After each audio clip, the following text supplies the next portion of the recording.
Welcome to an episode of Sneaks, Rhymes, and Life. I am your host, Lionel McDonald. So this one is a little bit of a somber one. Um, it's just got out of control. So we're going to take a couple minutes. This ain't going to be very long, but I just kind of feel I need to address this.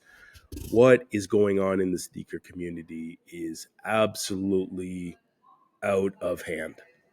Um, the violence that is happening over sneakers just needs to come to an end. That's where we are today. So let me just recap you. And then again, this has happened way before my time, way before I got into sneakers. And I've been to sneakers, are easily saying since 1993.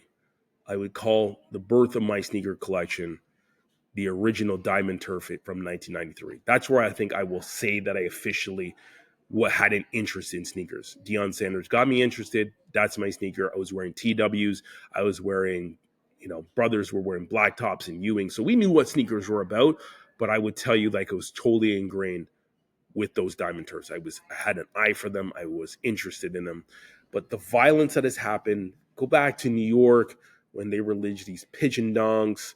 And people lined up for 3 days. People used to go to these boutiques and we'd fight and riot to get these sneakers. That's part of the origins of sneaker culture, why anything and everything um, was a thing. Then we go to the years of COVID, and even with COVID over the last little while, back in 2020, there was the law of supply and demand, and I'm giving you Sneakernomics 101. When the demand is higher than the supply, people are going to fight. People are going to get upset that they don't get a shoe. People are going to pay resale value, but people are also going to body people in line to get what they want. This was happening before COVID.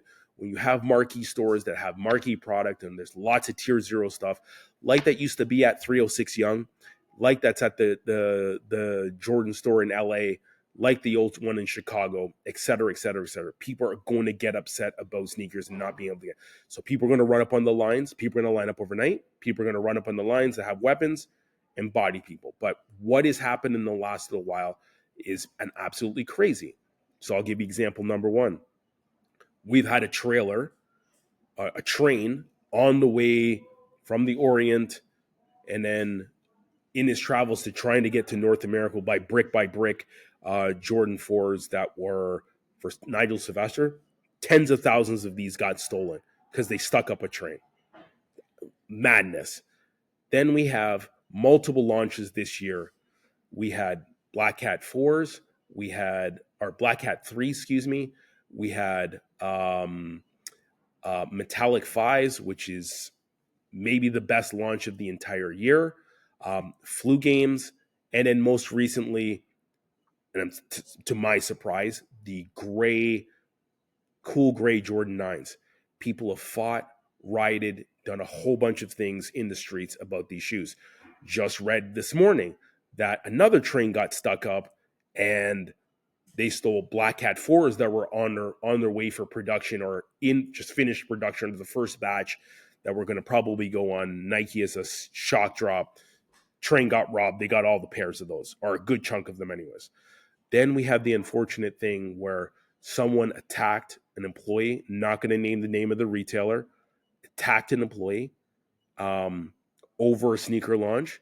The employee was armed and returned fire and shot the person, and the person died, as far as I know. Could be wrong, could not be wrong. But the reality is that these things are happening in the sneaker world is absolutely crazy. And we just need to put an end to it. Sneakers are supposed to be fun. They're ways to engage.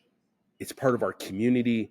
But to have people get to this point and fight and pull weapons on one another to get a sneaker is just absolutely crazy. So that's kind of the public service announcement that I have today.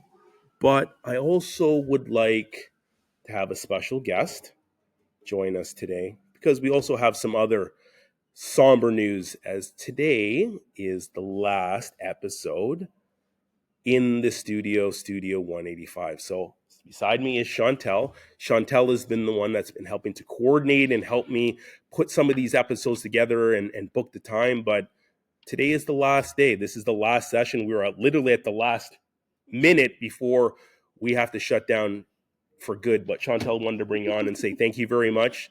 Thank you for everything you've been able to do. Hopefully there's a new chapter and we find a new studio and we can continue to make content like we've been doing. So essentially it's just bringing the space to a new location. Yeah. Or it'll be bringing our creative energies to a new location. That's all. Well said. But I just wanted to personally bring you on since you are here, and as we're wrapping up, to say thank you very much. It's been a lot to this podcast and the community, and just I really think being here for the few months in 2025 has brought whole new life and whole new energy to the podcast. And people have told me this. People are excited that I've taken a step forward and really taken the time now to create in a whole new space. So Good. hopefully it also it just changes the energy to have somewhere that's not just like your home space. Yeah, whenever it I'm totally working, does. I always like to leave my house. And Totally. so I get it. So again, just wanted to bring you on, say thank you very much. Thank you everyone for listening. And the next time you hear us, we probably will be somewhere new. We can only go up from here. Yep, that's what it's going to be. But to close a chapter means another one will open eventually. Yeah. This is the episode wrapping up at Studio 185. Thank you, Chantel. My pleasure. Thanks for coming. All right. Thanks, everyone. Talk to you soon. Bye.